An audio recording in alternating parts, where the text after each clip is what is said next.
So when we talk about the month of Elul, this is obviously the month that we're gathering everything together. We're thinking about the whole year that's passed. And of course, throughout the year, we try to grow. So we deal with certain things. But just like the summer is coming to an end in Elul usually, which represents a time that people are starting to become a little more serious about themselves and are less outgoing. So it's a time that people, bless you, it's a time that people can regroup about themselves and think about their lives. Well, there's something very subtle over here about Elul, that it's not just about perfecting behaviors or working on certain behavior patterns. Like if you do this, I'm not going to do that, or do this, I'm not going to do this. Like you're talking about Lashon Hara. So okay, I'm going to decide that I'm not going to talk Lashon Hara for 1 hour, 10 hours, or 12 hours. What we really want to do is try to get to the root of what is it within our psyche that creates certain patterns of behavior that even if we do certain things and we decide we choose not to do it. Let's say, for example, let's say you talk Lashon Hara. This is what you do, and then you make a decision, you make a vow, and you say, you know what, that's it, I'm not going to talk evil, negative speech about somebody for the next week. But you know that in certain situations it's going to come up and all of a sudden you're going to find yourself talking.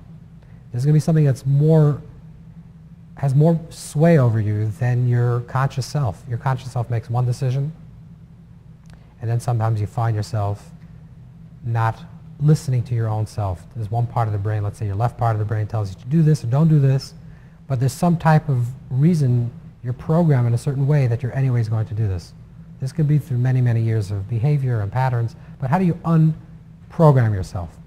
There's some teachers of Musar call it the tunkala side, the dark side, not dark side the way it's understood psychologically, but the dark side is like the deeply ingrained self.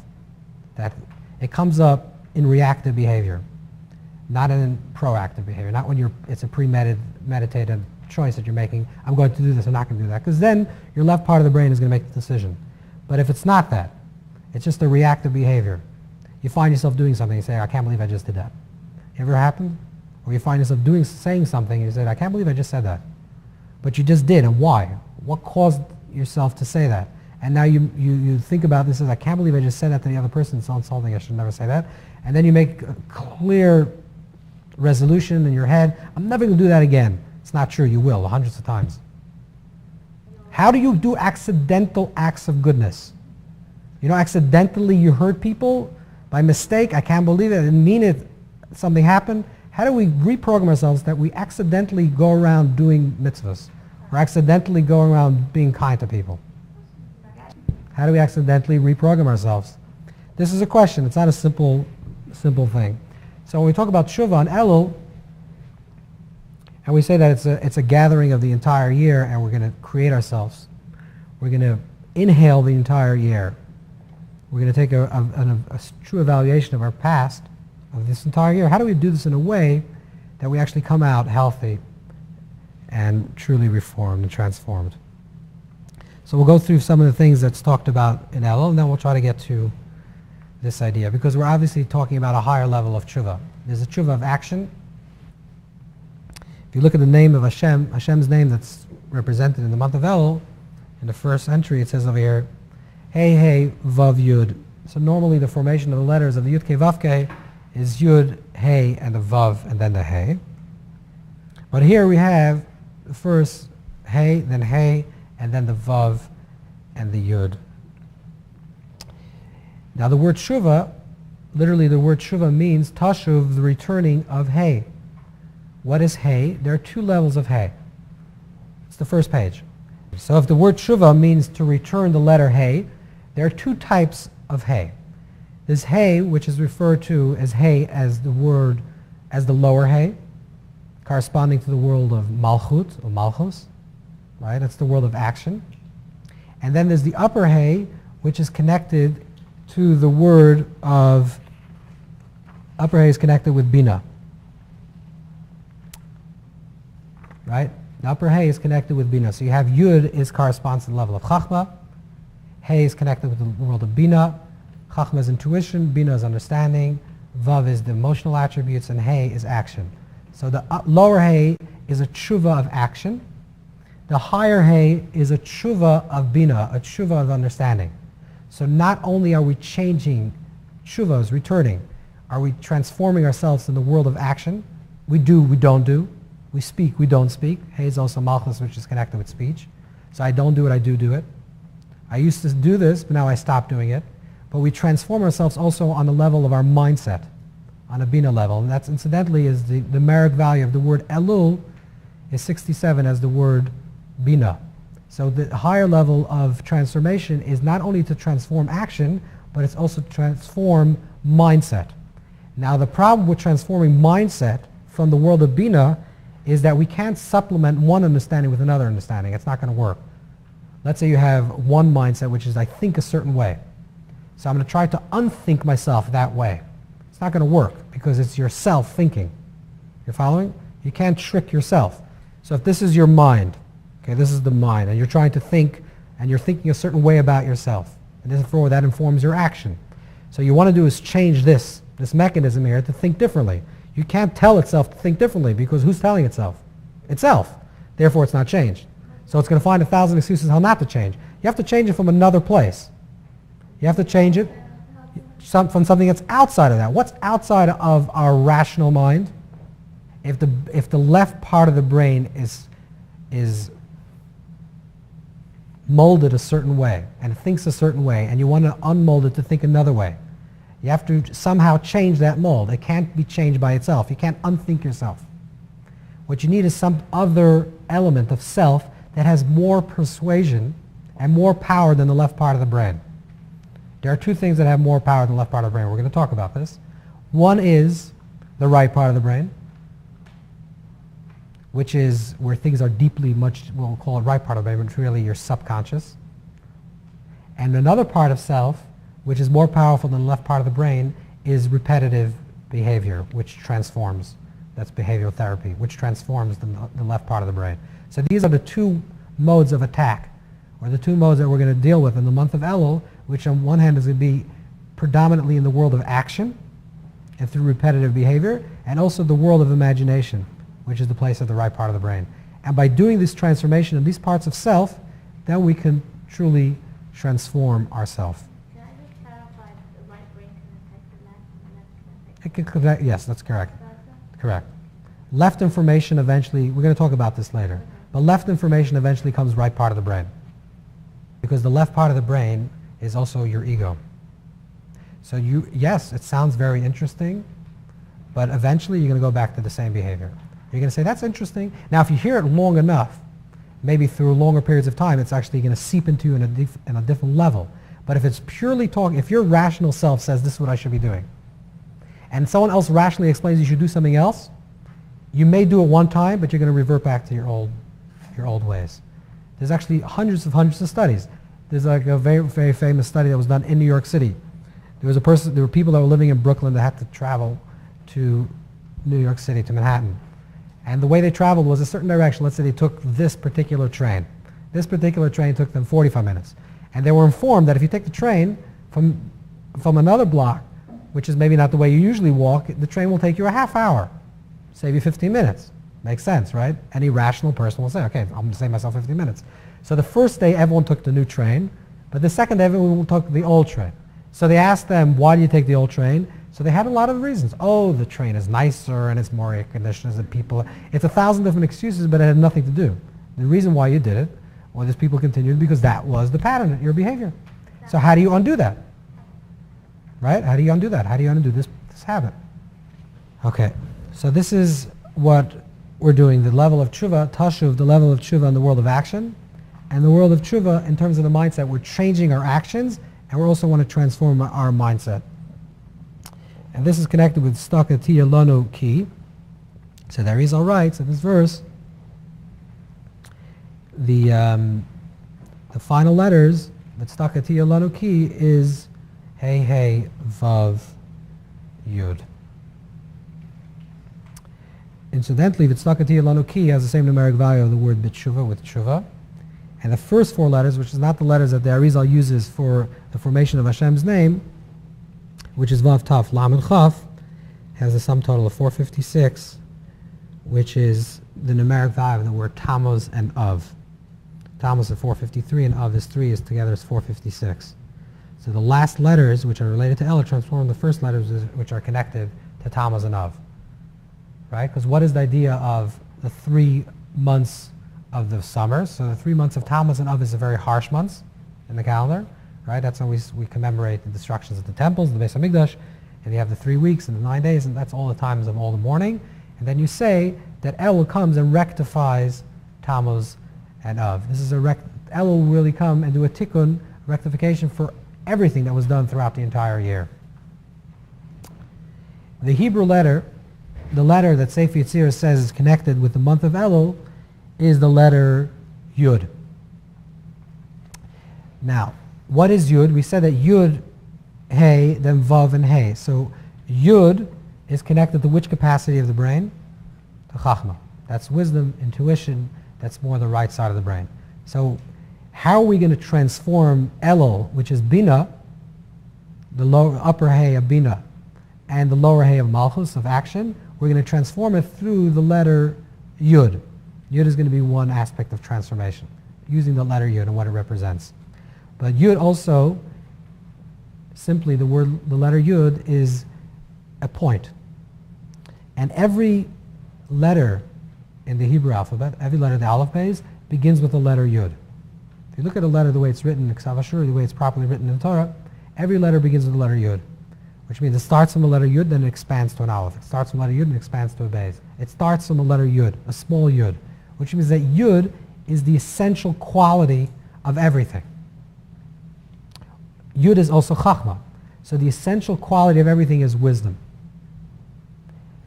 The essential quality of everything is also the possibility of finding the wisdom in something. Every experience and everything that happens to us, and every experience that we experience, and anything that happens in the world, has a point of wisdom, which means a place for us to learn from it. If something is happening, what do we learn from it? That's the wisdom we procure from something. And deeper, the wisdom that we receive from it allows us to see the goodness, the nekudas hatov, the point of goodness within everything. Let's say you're experiencing something. Let's say you've done something. Maybe you even you created this thing. You created a certain reality, a certain action. The action was a negative action. Now you're looking back at it, and you're saying, I can't believe I did this thing. If you can find the wisdom in it, which means you can find why did I do it, that will allow you to change your ways and say, okay, I found this is the reason why I did this thing. This is also the goodness within it. Because if I do something negative, let's say, and I created this negativity, if I can look back and use that negative action that was done in the past to guide me what I shouldn't be doing in the future, then I'm actually redeeming that past. Then azdoinus nasla kizachia, something that was done negatively can be transformed into merit. How does something that I do negatively be transformed into merit? If I look in the past and I learn from it, I find the goodness within it, and I find the wisdom within it, which allows me to create new realities for myself in the present, then I'm redeeming things of the past. And that's, on some level, some of the important things that we have to do in the month of Elul is to look back at your past year and say, there are certain things that happened to me that were outside my forces. I didn't create them. Obviously Hashem gave them to me, put these things in my life. Why were these things put into my life? What could I learn from them? What's the wisdom that I can find from that? And if I can find the wisdom, I can find the nekudas hatov, I can find the kernel of goodness within that. And then also go inward and ask yourself the same question about your own doings. What are the things in my life that I did in the past year that maybe I regret now? What is the wisdom that I learned from them? And what is the goodness that I could learn for the future? And that's part of tshuva. Part of tshuva is not beating yourself up. Looking back in your past and saying, I can't believe I did this thing, I'm a terrible person. You don't gain anything by doing that. The only thing that you gain by doing that is if you can look at your past and say, yeah, I've done something terrible, but I'm not a terrible person. That's my nekudas hatov. That's my point of goodness within myself. I have always goodness. There's always a level of goodness within myself. I did something that was negative. What could I learn from it? What does that thing teach me? How could I learn from that experience and never allow it to reoccur? That's tshuva. Tshuva is not just regretting things of the past, but learning from the past, finding the wisdom of the past, and finding it as a guide that will help you live in the future. And if you can do that, then you're redeeming your past. That's the redemption of something that's negative, because that negative thing of the past now becomes something that's positive. Is that through the youth? You're not changing, you're changing your perspective and the energy that you're receiving from it. Normally you do something negative, that thing pulls you down, and continue. When you say aveir, gereris aveir, negative creates another negativity, means it pulls you deeper into it. But if you say that I'm learning from this negative experience how to change, this is allowing me to do something differently, then that energy that you're receiving from it, instead of being something that's negative, is actually positive now. The action itself doesn't change, but what you're receiving from the action changed. Instead of receiving negativity from it, now you're receiving something positive. That's the redemption of that particular action. Obviously, this is only talking about things that were done between you and yourself and Hashem. If you hurt somebody else, it's a whole other story. You can't say, oh, I hurt the other person, and now I learned this, and I redeemed that action. It doesn't work that way. You have to go make sure that you, whatever the tshuva that you need from that other person is given. But we're talking about for yourself, things that were done for yourself. This is through the letter Yud, by finding the wisdom and the goodness within something. The letter Yud is also going to be connected with the world of imagination. The name of the month is Elul. Where does the name come from? So the Akkadian name, we once spoke about the names. We're the origin of the names of the month. Most of the names of the month are not recorded in Tanakh, and the few that are recorded in Tanakh are in the much later writings of the prophets and the writings of the Ksuvim. And these are names that only appear after the exile, after the destruction of the first place of English. So after the Jews went into exile, according to one opinion in the Medrash, they adapted names that were names of the local countries that they were exiled into, and then they brought them back into Israel. So the name Elul is related to the Akkadian name, which comes from the word ululu, which sounds very similar to the French. Maybe this is my imagination or not. Yeah? Sounds similar to the French. To olala. That's the word Elul. Now Elul comes from the word of shouting with joy. That's if it's Akkadian. I don't know if anyone speaks Akkadian here, so we don't have to worry about this. But if you do speak Akkadian, this is where it comes from. There's another way of looking at it. It's not an Akkadian word. Akkadian is similar to Persian. Like the word Purim is an Akkadian word, not Persian word. That was the language of the written word in Persia at that time. The Aramaic sound, which Aramaic is a spoken language, it's the language of the Talmud, the Zohar. The word Elul is related to the word search. So when the Torah speaks about the spies, it says Lasser Oisai, so the Targum, which is a translation of the Torah, the original translation of the Torah, into Aramaic, translates the word Lasser Oisai Alel Yasara. Alel Yasara means to search out, to inspect. Yasara is that land. So the idea of Elul is related to search. So the way we understand Elul is it has to do with cleansing, searching, finding yourself, inhale, gathering everything of the year. But it's interesting that originally this name is also related to joy. So when we think about the past and cleansing ourselves and bringing everything out of the past year, it can be done in a very sober and somber way, or it can be done with joy. And there's a very sweet story of the Baal Shem Tov, that the Baal Shem Tov once came to a city in the month of Elul. And during the month of Elul, some people have a custom to say slichos throughout the entire month. So early in the morning, people get up, they say slichos, and usually when they say slichos, this is the penitent prayers that are said during the month of Elul. Usually when it says slichos, the person that's leading the prayer, preferably they get a very old person that has a lot of tsaras, a lot of hardships. And the Gemara even says you should do this. It says you should get a metupel ve'ein loy, which is someone that has a lot of children that has no money. So someone that they really cry for parnasa, if Hashem said help them, they really mean it. So you really get someone that's really downtrodden. And the person that gets up there to lead the prayers starts crying and wailing and pounding and screaming, right? And everyone screams together, Hashem, no, and they're crying. So the Baal Shem Tov comes to this shul, this little town, and the chazan, the person that's leading the prayers, instead of crying, starts dancing, starts saying Ashamnu, and starts singing, and everyone else starts singing a happy, joyous tune. Ashamnu, Baganu, we're thieves and we're robbers, and everyone's dancing and jumping. And the Baal Shem Tov thought this was kind of strange. So afterwards, the Baal Shem Tov came over to the Chazan and said, what kind of custom is this? So he said that imagine the Tsar, the king of Russia, the ruler of Russia, or imagine today the president, or not the president, some very important person that you really respect is coming to your house. And your house is a little not so clean. Maybe the dishes weren't clean, and the floor wasn't swept, the carpet wasn't clean. And this person, is a very important person, is coming to your house. So you can do this two ways.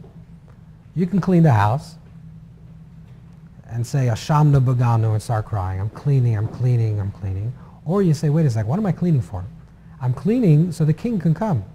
I'm cleaning so my beloved can come. So it's done with joy. You're cleaning house. Yeah, you had this thing and that thing and the other thing that went through this year. You're collecting it. You're looking at, oh, I can't believe I did this thing. Okay, but now I want to change. Why do I want to change? Because I want to get closer to Hashem. I'm full of joy.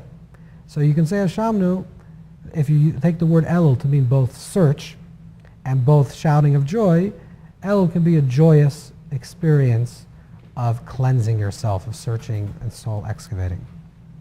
That's why also in Elul we say, Elul is a time,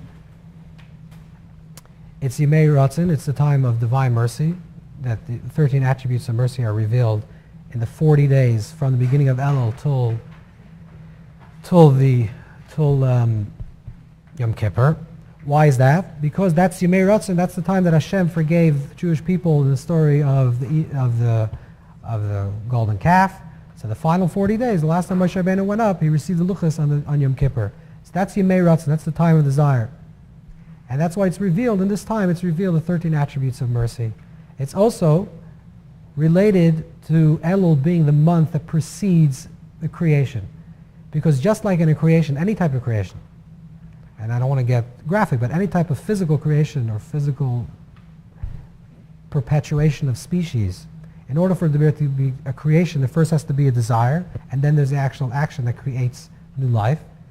So if Rosh Hashanah represents Hayom Haras Olam, right? And Rosh Hashanah we continue to say today is the Haras Olam. What is Haras Olam?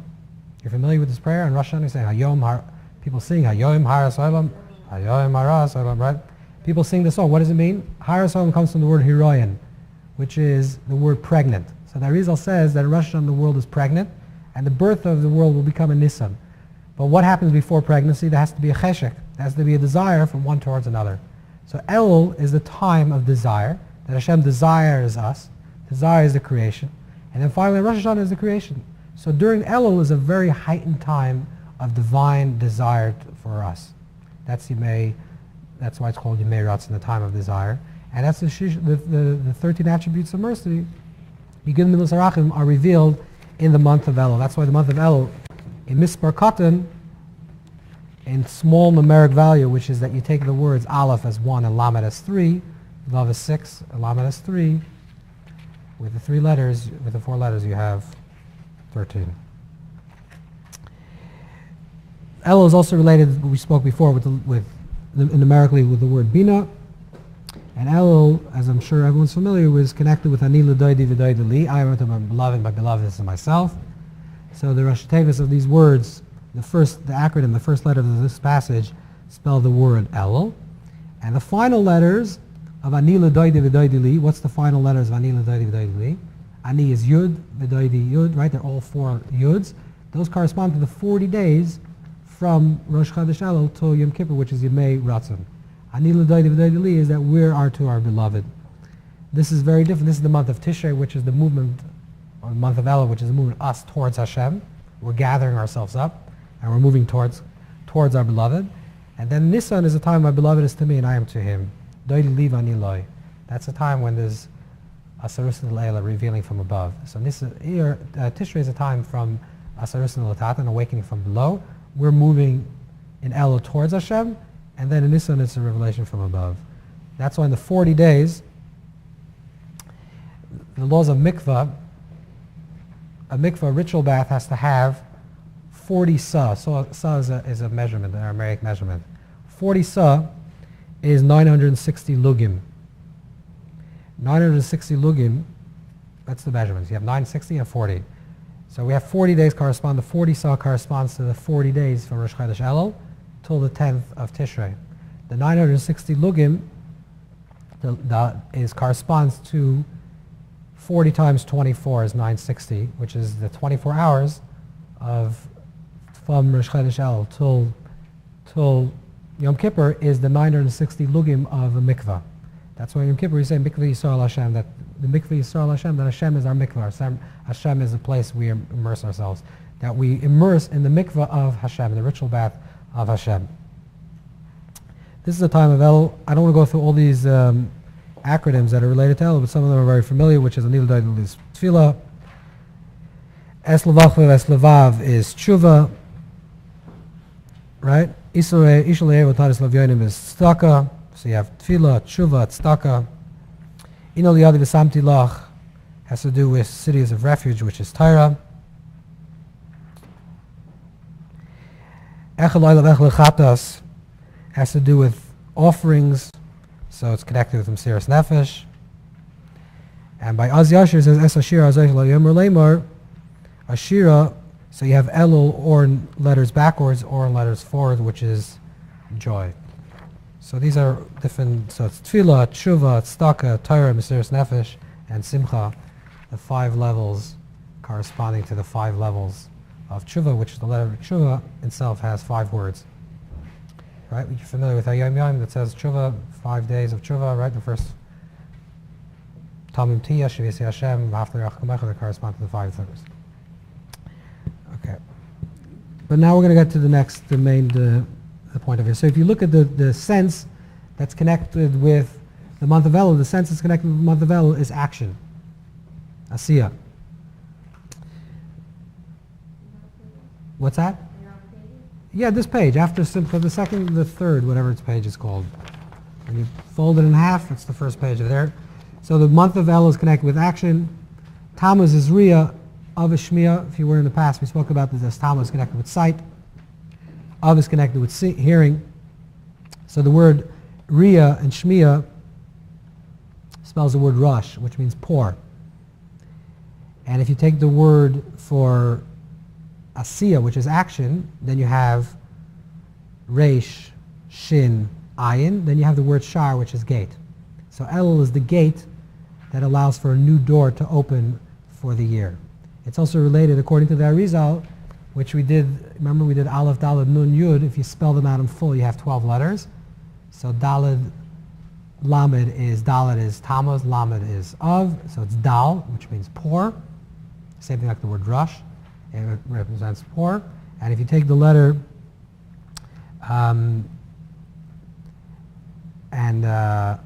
is a letter Taf, so it spells the word Dalet, Delis, which is door. The same idea of Shar. What's that? This is what I result. Okay, this is a whiteboard. It's not so important. Basically, if you write Aleph, Dalet, Nun, Yud, yeah, it's 4 letters, but if you write it out, so you have Aleph is Aleph, Lamed, Pei, so that's Nisan, Iyar, Sivan. You got it? Then Dalet is Dalet, Lamed, Taf, right? So which months are there? Tammuz, Av, Elul. You're following? Aleph, Dalet, Nun, Yud. These are 4 letters. That's correct. Aleph, Dalet, Nun, Yud, if you spell them out, have 12 letters. Aleph would be Nisan, right? Lamed is Iyar. Pei is Sivan. Now you have the next letter, Dalet. Dalet is Tammuz. Lamed is Av. Those letters itself spell the word Dal, which is pour. You add the Taf, which is going to be for Elul, you have the word Delis. The same word that you did with Rush and Shar. Rush is also pour. Shmiya is hearing with the letter Shin. Riyah is to see with the letter Reish. If you take the Shin and the Reish, you have the word Rush, which is pour. Ayin is Asiya. So if you put the word Ayin to Rush, you have Shar, which is gate. So Elul is a gate, is a Delis, is a door, because that is the opening of everything that's blocked in the past year. Okay. The sign of the month is Virgo. Okay, so let's talk about this at the bottom of the page, which is life is a tension between the world of image, between the word and the image, between the right hemisphere of the brain, the left, the subconscious, and the conscious.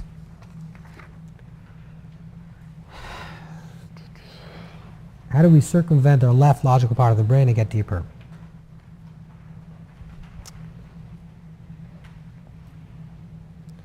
Right, that was the question that we asked in the beginning is, okay, we can change this and change that and not do this. So there are two ways how this can be done.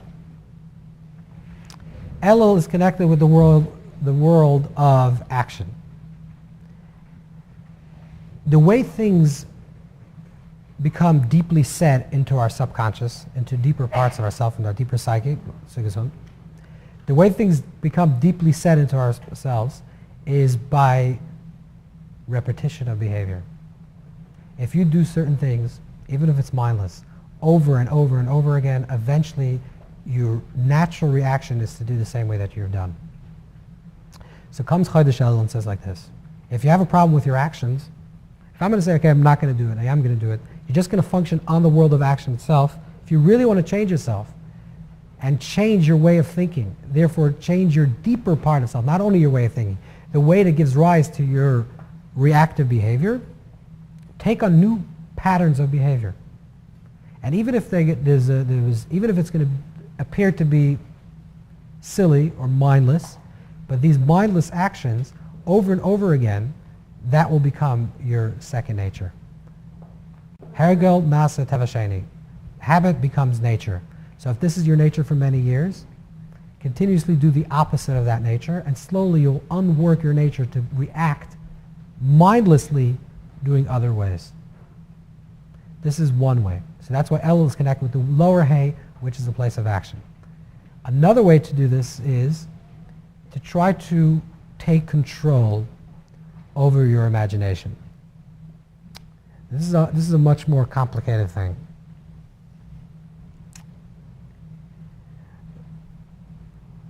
It says in Chassidish Sfarim that up until the destruction of the second Beis Hamikdash was the world of action.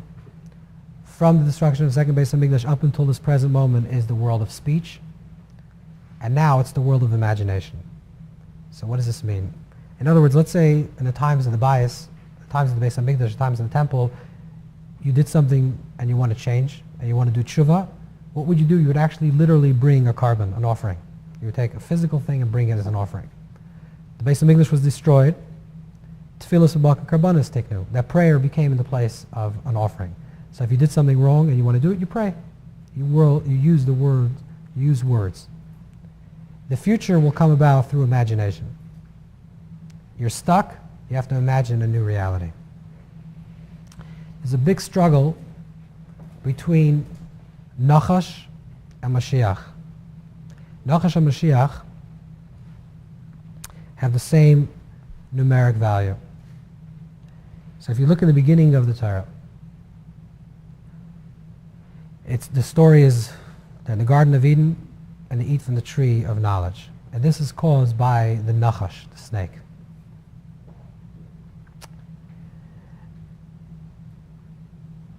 The word Nachash, in the Torah we find also that the word Nachash means something else. Where do we find the word Nachash in the Torah besides with regards to snakes?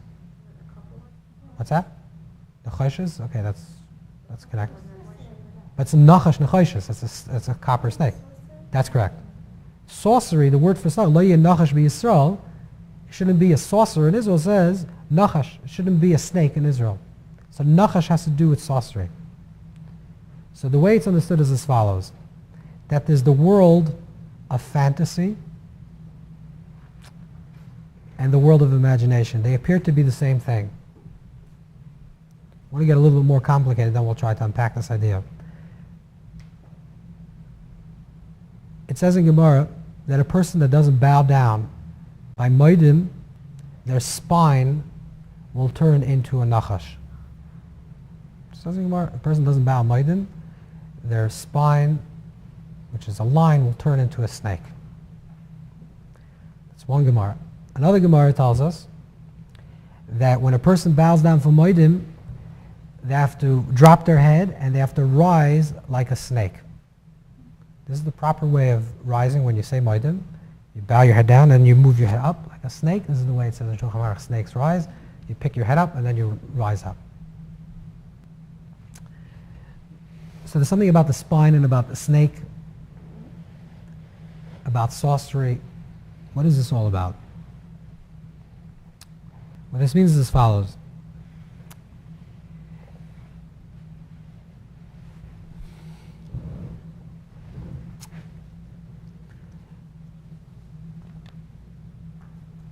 I don't know how to define this to this crowd here, but I'll try to make this the most best possible way. That snake energy, what is snake energy? Snake energy represents fantasy. And snake energy, in the story of the Torah, the way the Torah describes it, is that the Nachash, the snake, was jealous of Adam. Right? That's what Rashi says. Rashi says that the snake saw Adam and Chava together and desired to be with Chava. So Rashi says in the name of the Medrash.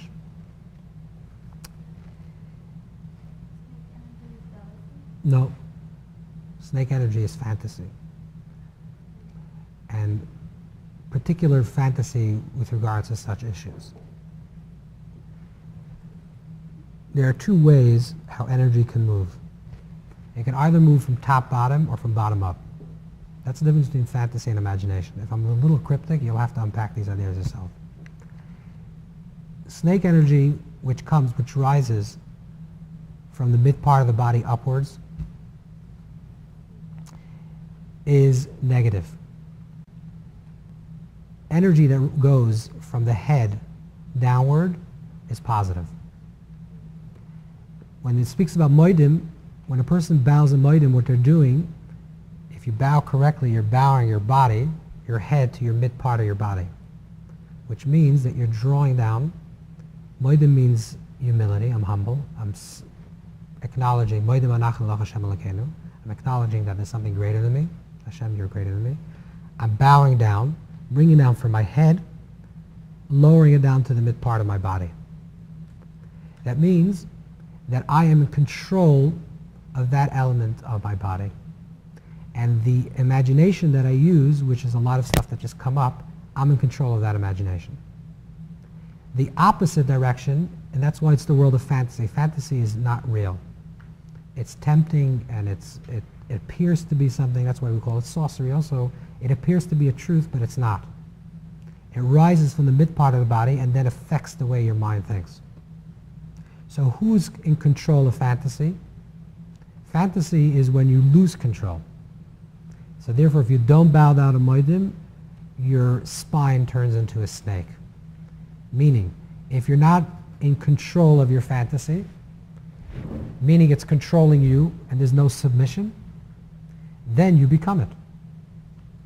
It's cause and effect. The opposite, if you bow down to moedim, then you're bringing down from your mind, from your intellect, into the lower parts of your body. When you rise up, you should rise like a snake, because then you can elevate this type of energy. Because there was submission from the mind to the lower part of the body, then you can bring up the energy from the lower part of the body upward. So what this means is that if we take our deep subconscious and say, what is going on in our deep subconscious? You know what? A lot of schmutz, a lot of garbage. Talking about the Rebbe Rashab, visited Freud, and when he came back when he finished with Freud, the Frierdiker Rebbe asked him, what did he think about Freud? So he said, gesucht Schmutz und es gefunden. He looked for dirt and he found it. Because there's a lot of dirt. On one level, there's a lot of dirt. Where does this dirt come from in the subconscious? A lot of different things. A lot of things that are beyond our control. You're born, you're raised, you have parents, you have father, mother, there's things that are going on. If we don't take control over our life, and we don't at one point say, okay, I want to practice moedim, I want to bring from here to there, not the other way around, then you live in the world of fantasy and false imagination. And your life is dictated not by choices that you make, but that your subconscious makes. And this can come from a lot of stimuli. You see certain images, You're not even conscious what these images are. It lodges into your subconscious, and eventually you act on it. You hear certain stimuli. You sense certain stimuli. It lodges into your subconscious, and eventually you react from it. This is all when you're enslaved and completely dependent on the outside affecting you how you're feeling on the inside. That's fantasy. Fantasy is other people's narrative. Imagination is your narrative. Imagination is when you create what is going on in my subconscious. How do we create what is going on in our subconscious? We can't do it through information, because the subconscious is not created through information. It's created through stimuli, through the senses. The way to create a positive subconscious is to use creative visualizations, and this can be 2 points. One level of healing your subconscious is to simply supplement negative narratives with positive narratives. That's it. It's not even important what the narrative is. It could even be shtusim. It could even be silliness.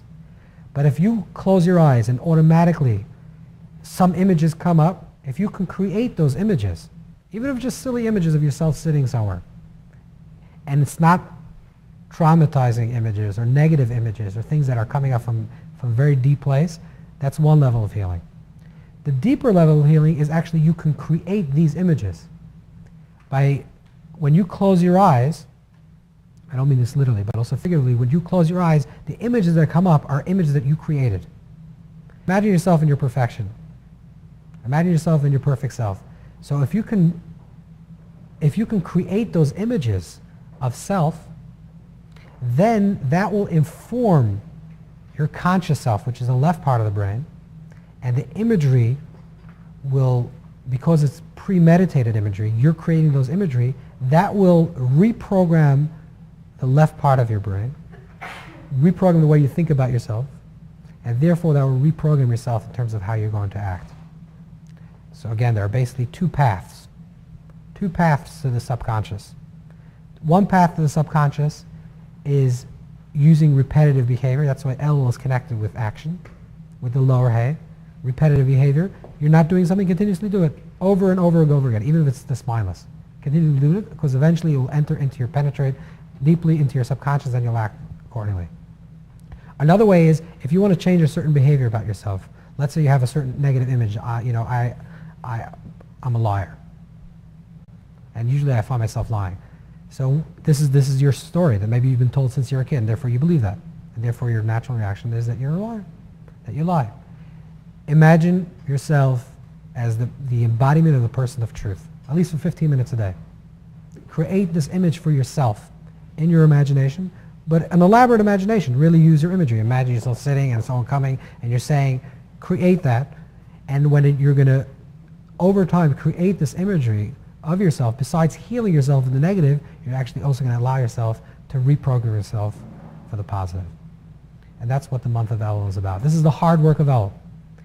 And it's not just about action, not action, this thing or not the other thing, but it's about really reprogramming ourselves. Taking everything that we've done this past year and saying, okay, this is who I am, this is the person I want to become. How do I become this person? I can't just have a she'ifa, a desire to become that person. I want to imagine myself already as that person. And if I can imagine myself already as that person that I want to become, in the next year you will actually become that person.